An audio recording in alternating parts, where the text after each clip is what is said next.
So That yeah, was 2016. Sorry. Yeah. Big fire, yeah, because there's some other. So we just like horrified. Vacation. they did do that job. Travel. But it was also good. That's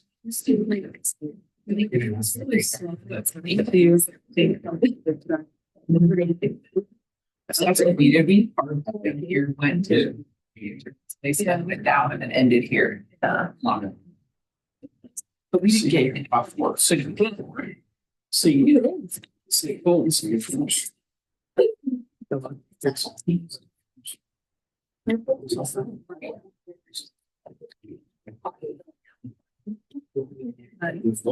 John comes in, we'll start again. So I'm going to his office. Oh, here he comes.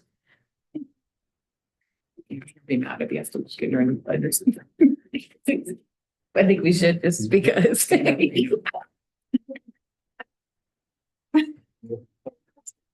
Hello. 601, John. What? Down the computer. What? You're. Yeah. I'll call the November 4th City Council meeting to order. Call the roll. Abby Hansen. Here. John Hawkins. Here. Megan McFarland. Here. Matt McKinney. Here. Logan Welch. Here. Pledge of allegiance. Pledge of allegiance to the flag of the United States of America and to the republic under God. Be enjoyed. Call for motion to approve the agenda. So moved. Second. Those in favour say aye. Aye. Item 1, petitions, communications and requests. This is the time of the meeting that a citizen may address the council on a matter not on the agenda. Except in cases of emergency, the city council will not take any action at this meeting, but I ask city staff to research the matter or have the matter placed on a future meeting. Anyone have anything?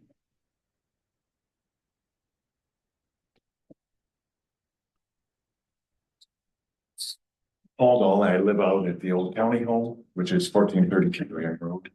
I just wanted to thank the city council for getting the sidewalk put in out by Quick Star. Because I know that was an issue I brought up about 2 years ago, and I really thank you for finally getting that done. Because people in wheelchairs or just walking need a place to walk instead of being in the street. So thank you.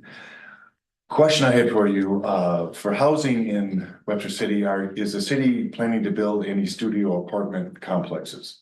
Because I know you've done 1-bedroom apartment complexes, and I guess I just kind of ask, there might be a need for having some smaller apartments, studio apartments for people in Webster City. And last thing I just want to bring up, is there, I know when we have new residential areas put in, are you putting a lane for walking or bicycling in new residential areas? So to address a little bit of that, I mean, we've never personally put in any apartments recently. What we have had partnered with developers that have built some, so to speculate on future, expansion of a studio apartments, I don't know. I'd have to wait till I talk to a developer what they may want to place, but no plans from the city. And then on the same thing on, the bike lanes, that's really kind of up to the development. And then obviously the city would be tied to that development and designing it. We might push for a bike lane if that's something that's needed. Right. Well, Well, yeah. and see, I'm concerned, I know some of the new residential areas, you don't have sidewalks. Yeah. And they have to be in the street if you're gonna walk. And I guess I'd just like you to make the streets a little bit wider because of that. Sure. No, I understood. Some people don't like sidewalks too, like some people are like, that's just liability they gotta take care of and scoop, snow off and stuff. So, no, good points, Paul. Appreciate you coming up. Thanks. Thank you. Thank you. Item 1, petition, communications and requests. This is the time of the meeting that a citizen may address the council. Already done all that. There we go. Public information. Hang on, I better do my proclamation, but then we'll do that. So.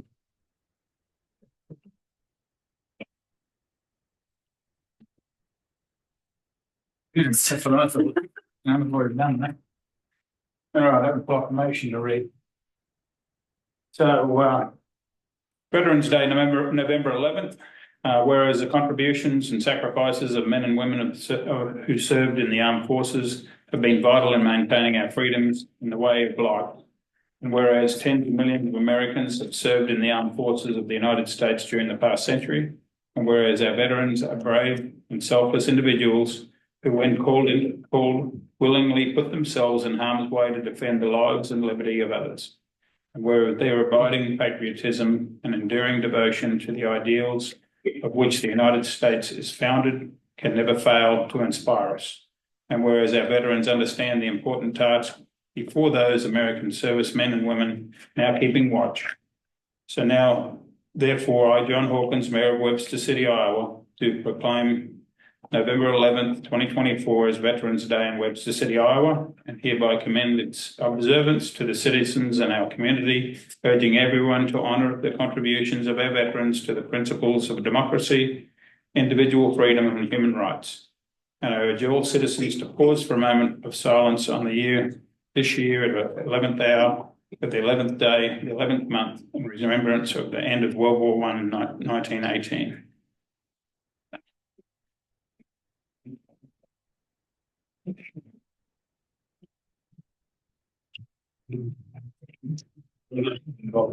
Yeah, they want, yeah. Yeah. You don't want to end. One of the handshake, but no more. There we go. Thank you. Oh, come on, Miss Sherry.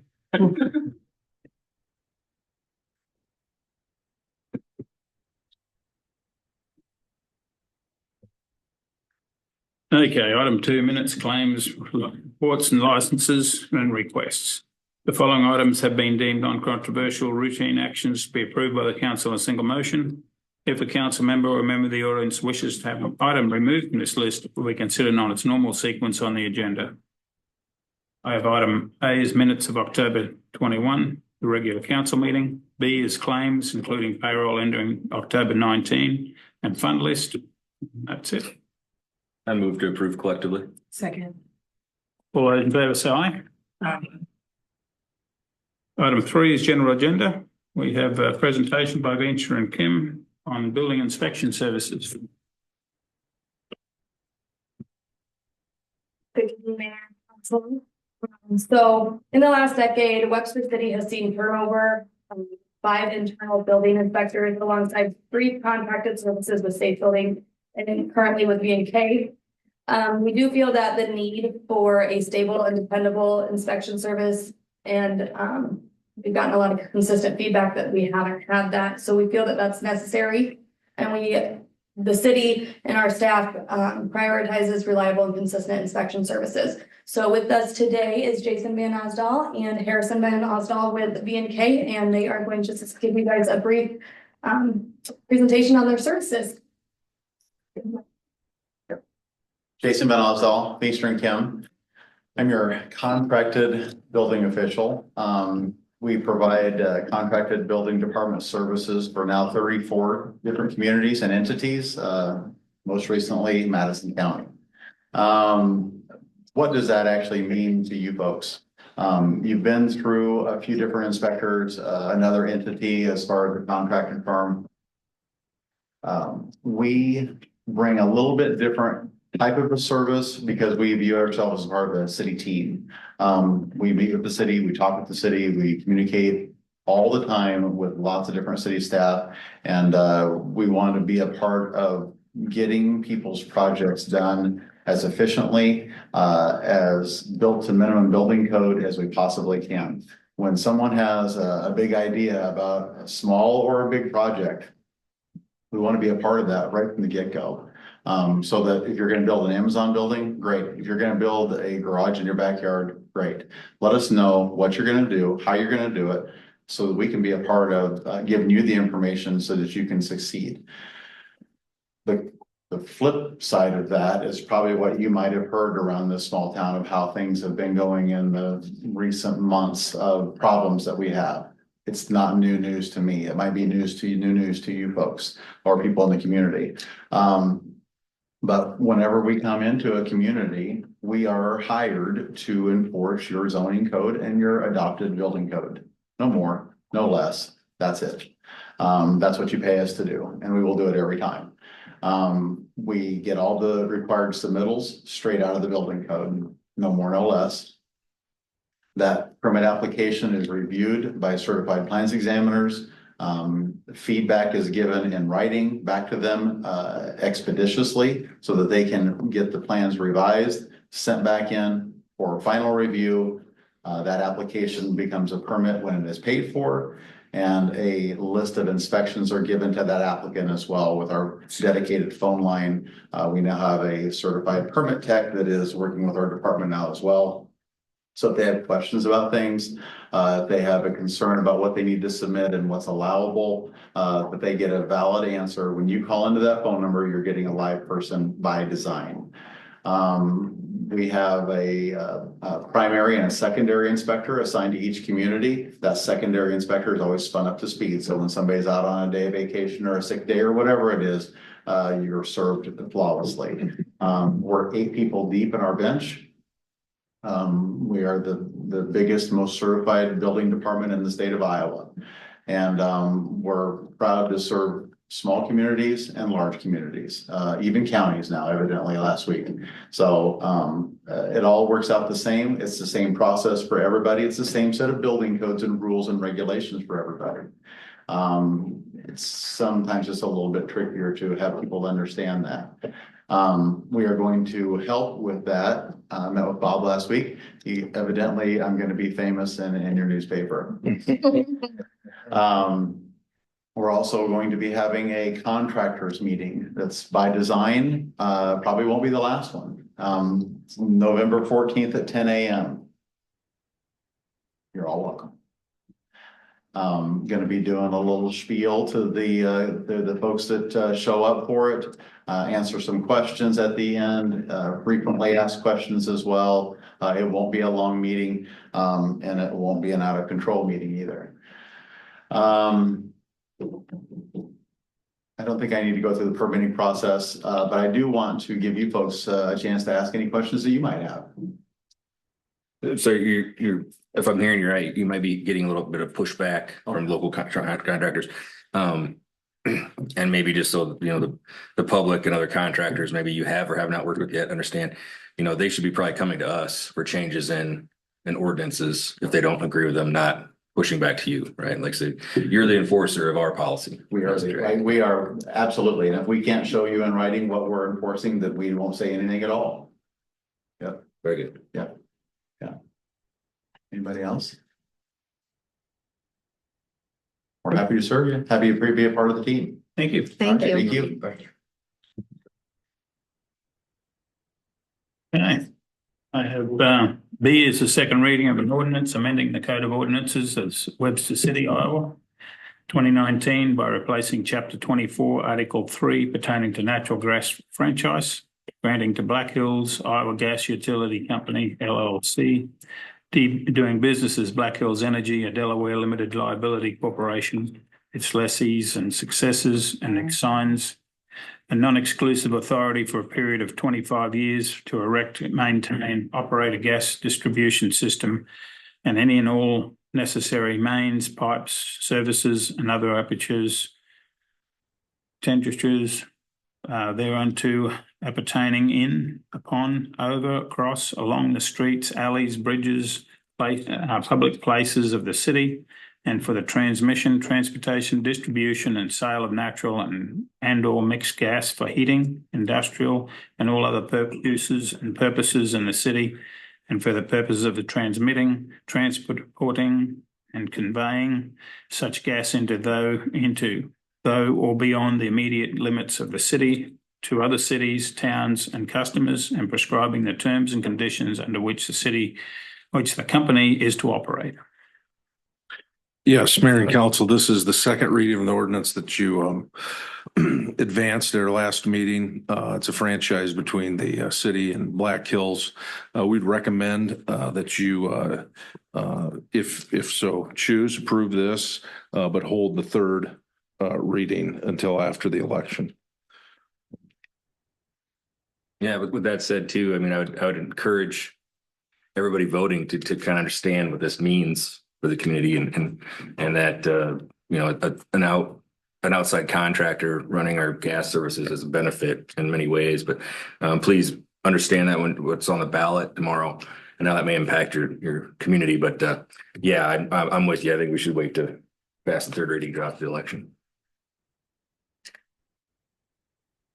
So encourage everyone to vote yes for this anyway. So, to a call for motion. Go moved. Second. In favour, say aye. Aye.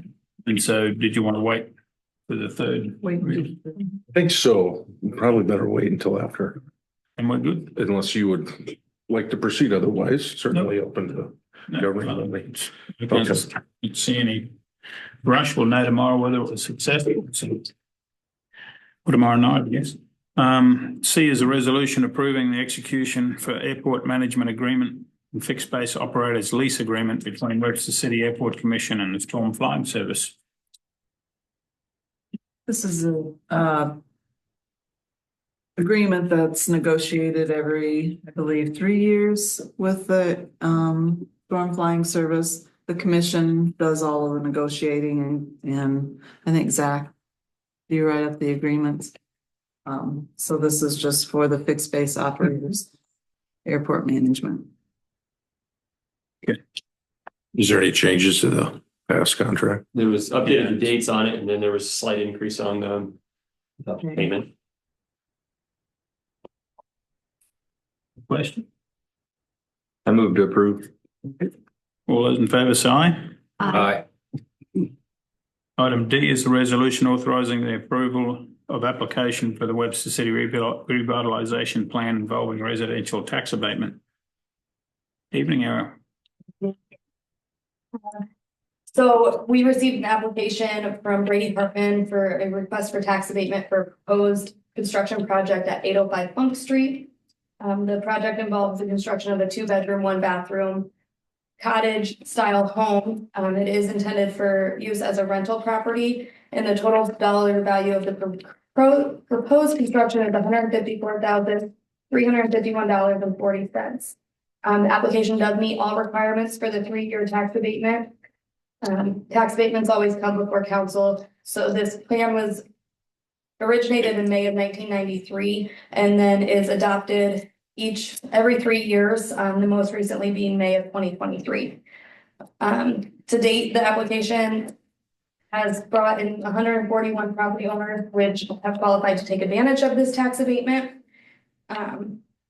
Brady has applied for all permits and has had his approval already for the building of the cottage. So we're just looking for approval for the 3-year 100% tax abatement request to Brady Hartman at 805 Funk Street.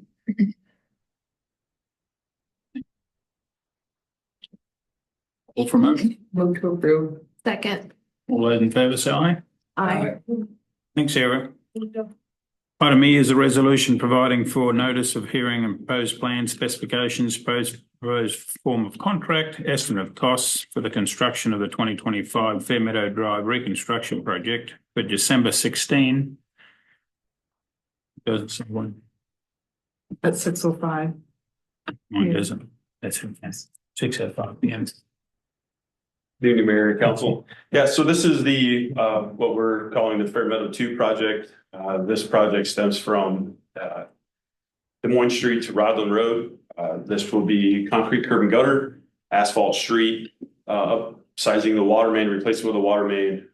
Storm sewer is going to have some work upsizing it. On the far east end, we are slip lining the sanitary sewer. And also a part of this project will include the sidewalk on Des Moines Street from Fairmeadow to Middle Street. Speaking of the sidewalk, the gentleman talked about the sidewalk that is just installed on Fairmeadow. The sidewalk on Fairmeadow on the south side will be a 5-foot sidewalk. the full length. And also, the sidewalk on Des Moines Street will be a 4-foot sidewalk between those 2 blocks. So excited to get that process started, so.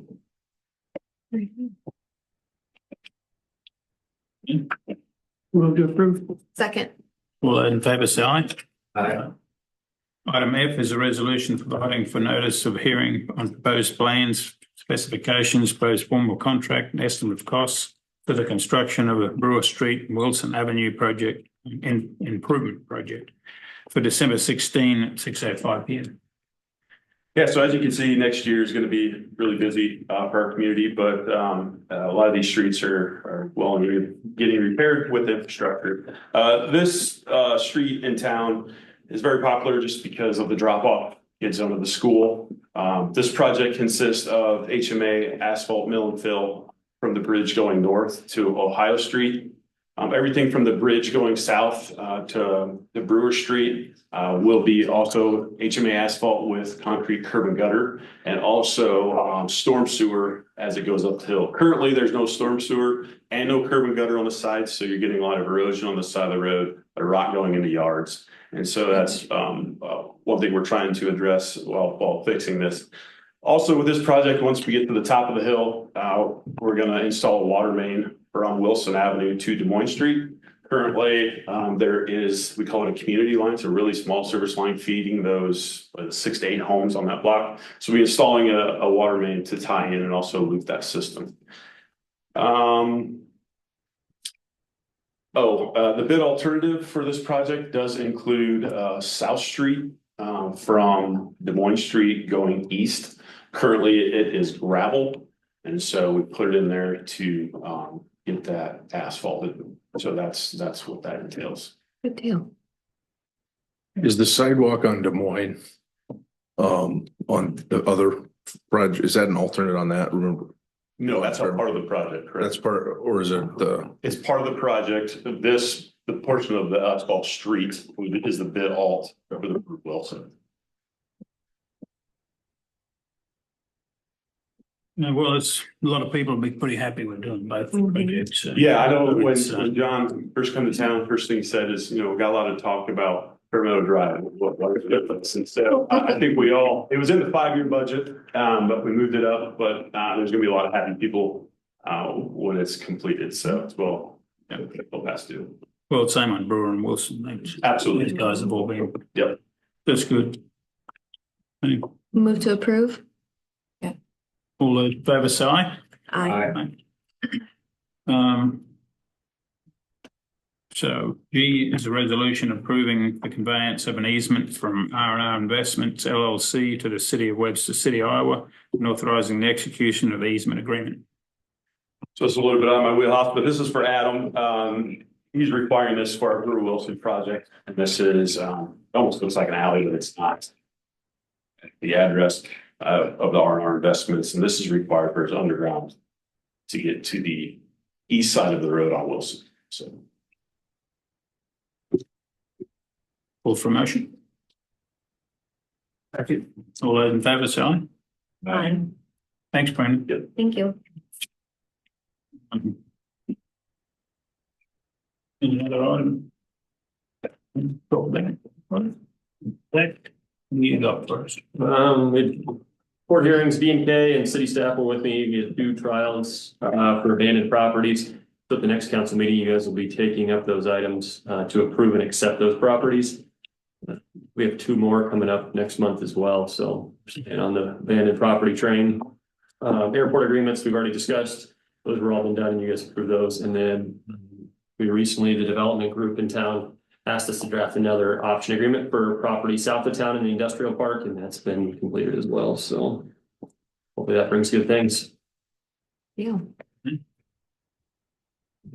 Closed session, meeting closed session to discuss the strategy with council in matters that are presently in litigation or where litigation is imminent, whereas its disclosure would be likely to prejudice the disadvantage of a position the governmental body in that litigation as provided by Chapter 21.5C of the Code of Iowa. Move to go into closed. All those in favour say aye. Good one. Thanks, Scout. Are they going to give speech?